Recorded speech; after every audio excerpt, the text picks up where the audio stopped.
بسم اللہ الحمد للہ والصلاة والسلام علی رسول اللہ اشہد ان لا الہ الا اللہ وحدہ لا شریک لہ واشہد ان محمدا عبدہ ورسولہ۔ محترم ناظرین، روزہ ڈھال ہے، روزہ بچاؤ ہے بے شمار چیزوں سے، جیسا کہ پیارے نبی صلی اللہ علیہ وآلہ وسلم نے ارشاد فرمایا الصیام جنہ، روزہ ڈھال ہے۔ وَإِذَا كَانَ يَوْمُ صَوْمِ أَحَدِكُمْ فَلَا يَرْفُثْ وَلَا يَسْخَبْ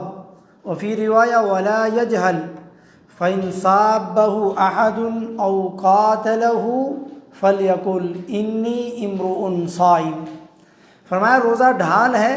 اور تم میں سے کوئی شخص جب روزے کی حالت میں ہو تو وہ ناشائستہ بات نہ کرے اور لڑائی جھگڑے سے پرہیز کرے، اور ایک روایت میں ہے کہ وہ جہالت والی بات نہ کرے، اور اگر کوئی شخص اسے گالی گلوچ کرے یا اس سے لڑائی کرے تو وہ کہے میں تو روزے دار ہوں۔ یہ صحیح بخاری کی 1904 نمبر اور صحیح مسلم کی 1151 نمبر حدیث ہے۔ یہ حدیث دلیل ہے کہ روزہ دار اپنے روزے کی حفاظت کرے اور ہر اس کام سے اپنے آپ کو روکے جو روزے کے منافی ہو، اور روزہ دار اچھے اخلاق کا مظاہرہ کرے اور برے اخلاق سے دور رہے، تاکہ روزے کی مطلوبہ جزا اور اس کو اس کا پھل مل سکے، اور اسی پر اسی کی مغفرت ہے۔ الصیام جنہ، اس کا مطلب روزہ ڈھال ہے اس سے جس سے آپ ڈرتے ہو، اور گناہوں سے ڈرتے ہو آپ، کیونکہ اس کی وجہ سے تمہیں جہنم میں جانا ہوگا۔ جس سے پتہ چلا کہ روزہ انسان کو دنیا میں گناہوں سے روکتا ہے اور آخرت میں جہنم کے عذاب سے روکے گا، بچائے گا۔ اور نبی کریم صلی اللہ علیہ وسلم نے اس حوالے سے فرمایا الصیام جنۃ من النار کجنۃ احدکم من القتال، کہ روزہ جہنم کی آگ سے ڈھال ہے، جیسا کہ تم میں سے کوئی شخص جنگ سے بچنے کے لیے ڈھال استعمال کرتا ہے۔ یہ سنن نسائی کی 2231 نمبر حدیث ہے، اور حدیث صحیح ہے۔ فلا یرفث، یعنی روزہ دار فحش بات نہ کرے، بری اور گندی بات نہ کرے، اور اس کا یہ بھی مطلب ہے کہ روزہ دار جماع، ہم بستری اور شہوت والے کاموں سے دور رہے، جیسا کہ اللہ تعالیٰ نے رات میں اس کی اجازت دے دی ہے۔ سورہ بقرہ کی 187 نمبر آیت میں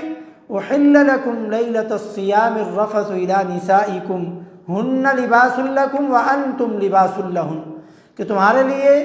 رمضان کی راتوں میں اپنی بیویوں سے ملنا اور ہم بستری کرنا حلال کر دیا گیا ہے۔ مرد اپنی عورتوں کے لباس ہیں اور ان کی بیویاں اپنے مردوں کے لباس ہیں۔ اور حدیث کا یہ لفظ ولا یسخب، یعنی لڑائی جھگڑے سے بچے،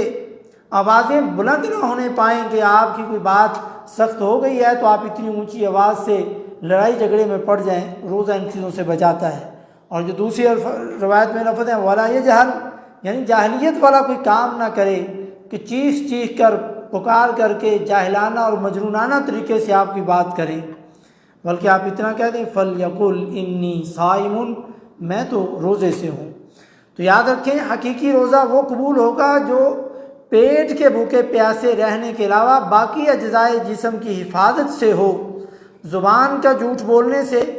شرمگاہ کا شہوت سے، جماع سے، زنا، لواطت اور لیسبین سے، سحاق سے، بلکہ ان سب سے بچ کر کے آپ کا ذکر اور فکر آخرت کے ساتھ روزہ ہونا چاہیے۔ روزہ حقیقت میں تربیت کرنے آتا ہے، جو نرمی سکھاتا ہے، صبر سکھاتا ہے، سچائی کی تلقین کرتا ہے، اچھے اخلاق پر ابھارتا ہے، آپ کے قولی اور فعلی اعمال کی ترغیب دلاتا ہے، تاکہ اس کے روزے کے ثواب پر کوئی اثر نہ آئے اور روزے کی حقیقت اور اس کی حتیت اور اس کا ثواب ضائع نہ ہو۔ تو میرے بھائیوں، انسان صرف اپنے بھوکے پیاسے رہنے کے ساتھ ہی نہیں بلکہ اپنے ان تمام اعضاء کے ساتھ بھی روزے سے ہوتا ہے۔ اللہ رب العزت سے دعا ہے اللہ رب العزت ہمیں سمجھنے کی اور عمل کرنے کی توفیق نصیب فرمائے۔